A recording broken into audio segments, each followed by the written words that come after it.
বাংলাদেশ জাতীয়তাবাদী দল বিএনপি, ঢাকা মহানগর উত্তর অন্যতম যুগ্ম আহ্বায়ক হাজী মোহাম্মদ ইউসুফ, সদস্য রীতা আপা, মোহাম্মদপুর থানা আওতাধীন ২৯ নং ওয়ার্ড বিএনপির সম্মানিত সাধারণ সম্পাদককে দেখতে আসেন সেন্ট্রাল হাসপাতালে।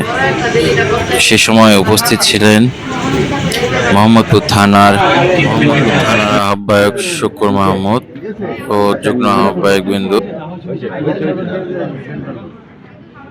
সেন্ট্রাল হাসপাতাল ঠিক আছে, আসি। হ্যাঁ, চিন্তা করো না, তুমি টেনশন করো না, যাও।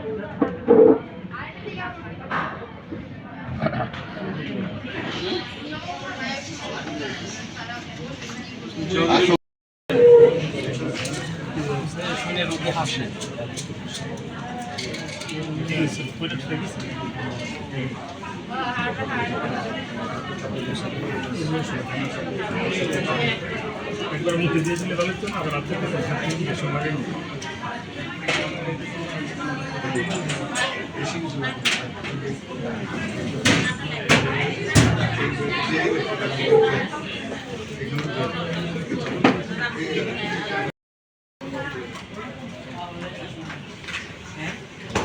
উপস্থিত ছিলেন মোহাম্মদপুর থানার অন্যতম যুগ্ম আহ্বায়ক অলিউজ্জামান ইরান এবং দপ্তর সম্পাদক আব্দুল হালিম এবং সহদপ্তর সোহেল।